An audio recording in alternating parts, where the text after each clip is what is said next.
the way and done, then I want you to schedule a call with me. Uh, Schedule a call with me. So we're gonna be talking about that. So let's get started with this live. Let's get started with this live. So Juneteenth is coming up. Well, first of all, let me back up and introduce myself, guys. Welcome to the live. My name is Janice Fredericks. I'm the Retail Genius Online, and I help entrepreneurs break through the beauty supply industry and open stores so that you can have financial freedom, time freedom, and also reclaim this industry that was stolen from us decades ago. So last week, I talked about a statistic that over 300,000 jobs um, were lost by Black women. 300,000 jobs. That's insane. And I talked about, I think I talked about the movie Straw too. But there's this perception of the Black woman struggling, losing her job, doing it all on her own. And when I tell you that movie was an average Tyler Perry movie, if you've been watching his movies, but it also is a very clear depiction of how Black women are seen these days, and it's it should be a wake up call for most people. I feel like it should be a wake up call for most people that in times like this, you need to create your own economy. And it's in times like this where it feels scary and it feels like a huge risk. It's actually the greatest opportunity because while everybody else is very scared, you step up and you do the thing, and everyone else is scared, and so you're the only one there that people can support. This is exactly what happened to me. This was exactly my story. I started my store during the 2008 mortgage crisis, which was a terrible crisis. That it was a worldwide crisis. It wasn't just something that was happening here in America, but it was a time where unemployment was also very, very high. And I was also someone who was working for the government, who got laid off, who was looking for the next thing.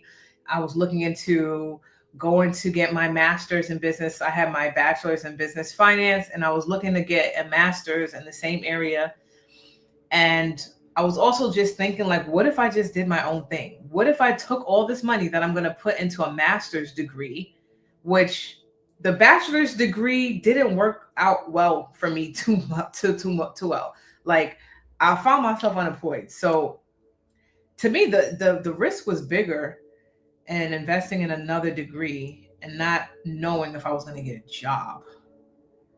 So like I weighed the two, and I was just like, I think I would rather bet on myself. That's exactly what I thought. I think I would rather bet on myself because I know my work ethic, and you know your work ethic, especially if you're a Black woman. You already know the work ethic is bar none. The work ethic is so. Anyway, I say all that to say, many women have gotten their start.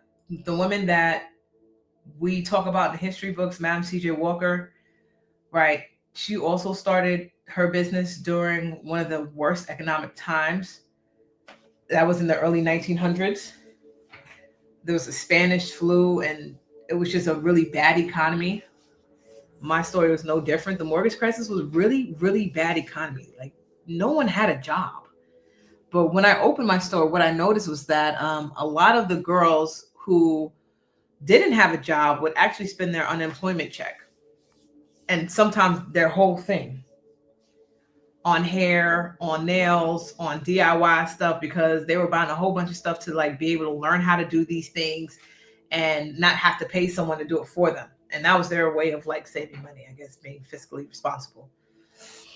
So when it comes to beauty supply, what I love so much about this industry is that it's recession proof. Like I've lived through the mortgage crisis in my own experience in my own stores. We lived through COVID where we were still opening stores during COVID, or there were situations where we had just opened and launched stores and they were navigating COVID, like literally a shutdown.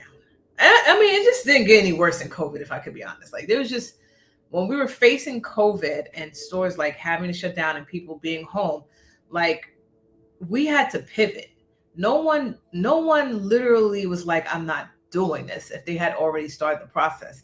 We figured out the pivot, and it was the ones that figured out the pivot and not panicked, those were the ones that was really successful.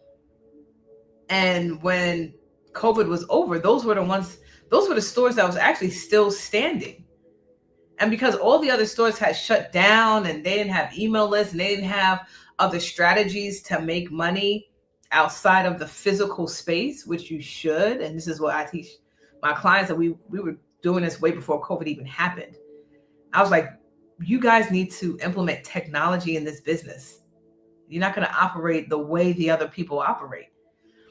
And it's the same thing now in 2025. Like, there's new technology out there. There's AI. There's a lot of things that you can be putting into your business to making sure that you can compete on a whole different level. So it's not about competing on size. It's not about being the largest store. It's about being the store with, number one, the best marketing, the best customer service, the best experience, and the best technology.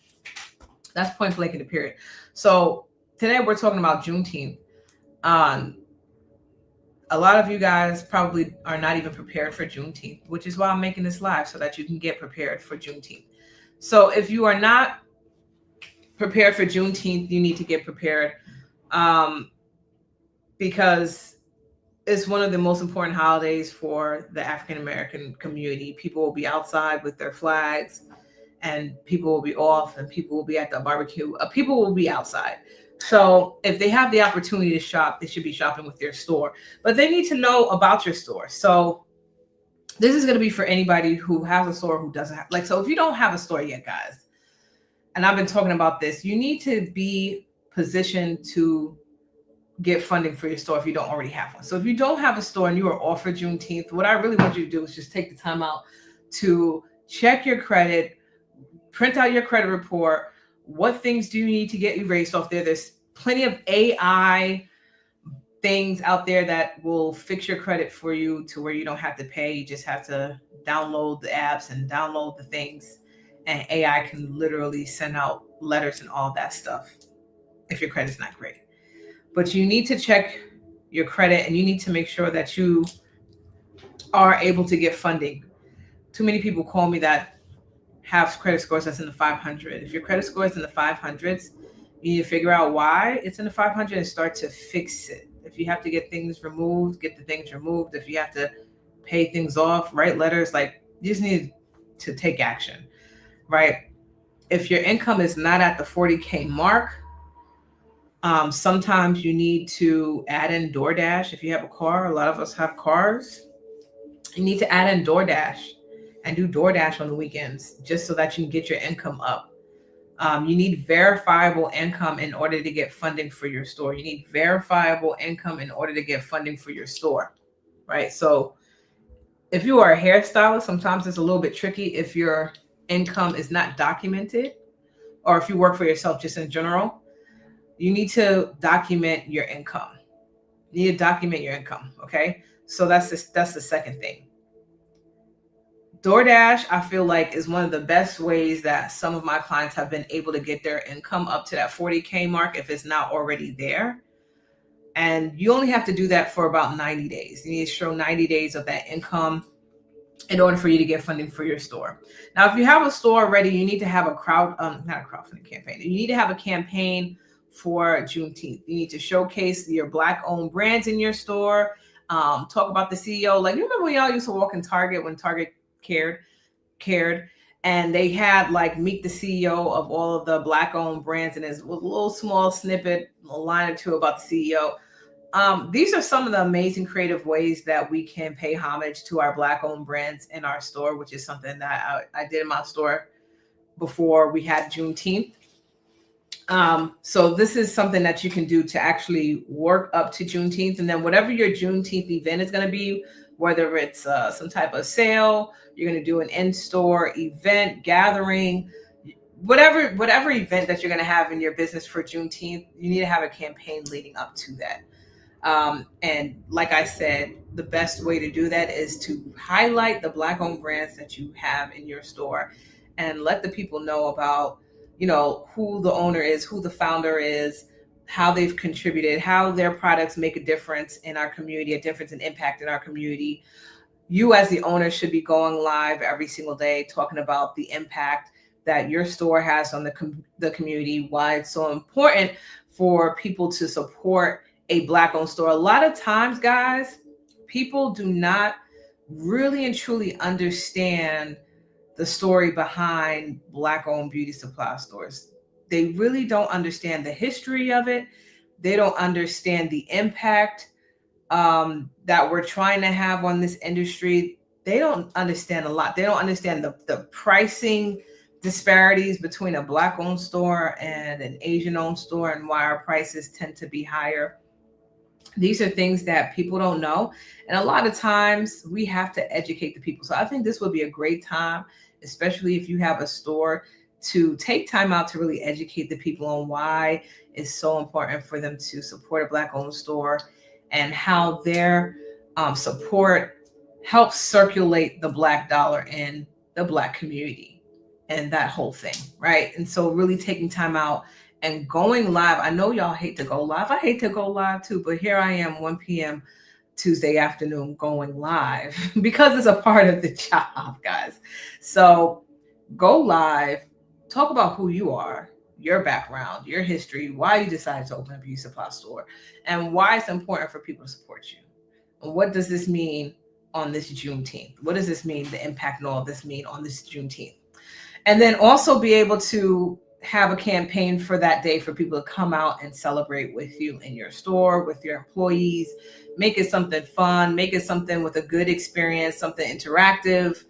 And it's something that just feels like community. People want to come out into spaces where it just feels like this is my tribe. This feels like community. You know, encourage people to invite people as well to your store Juneteenth, because it's not just a store, right? I'm always talking about how you want to make sure that people don't feel like they're just in another beauty supply store, but this feels like community. They have a good experience. The impact is real. When we had our events, and we had events for literally everything. This is why I tell you guys, y'all should have an events calendar. This is why I tell you guys you should have an events calendar, so that these holidays are not creeping up on you, that you're always prepared for the next holiday with whatever campaign you're going to have. But whenever we had events in our store, we made it a big deal depending on the holiday. We had influencers come out if it called for that. We had different vendors come out and set up tables. We had a whole bunch of things.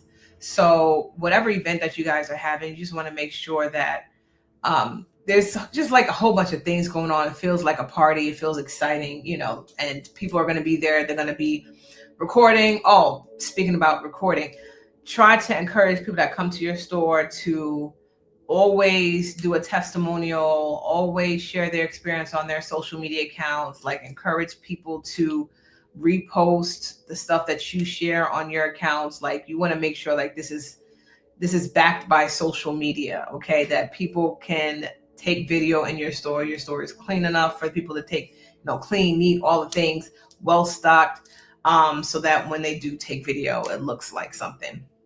Okay, guys, so I'm going to wrap up here. I got to go. But y'all need to prepare for Juneteenth. It is it is the largest holiday for the African-American community, for us to come out and be together and experience and all the things. Lastly, guys, like I mentioned in the beginning of the video, we have our beauty supply launch weekend happening in Atlanta, Georgia next month. We have a few weeks left till we meet in Atlanta live for the beauty supply launch weekend. So if you're interested in that, I'm going to drop my link for you to book a call if you're wanting to open a beauty supply store, or if you have a store right now and you want to scale your store, you want to grow your store, maybe sales is not what it should be and you need some strategy, book a call. I'm going to drop my link to my calendar in the chat. So the link is there, guys, for you to book a consult with me to get into one of our programs. Whether you want to open a store or you want to grow and scale your existing store, you can book a call with me. Or if you want to come to the launch weekend, which is going to be amazing, the link is there for you guys to book a call. All right, so I will see you guys on the next live. Enjoy the rest of your day. Bye, guys.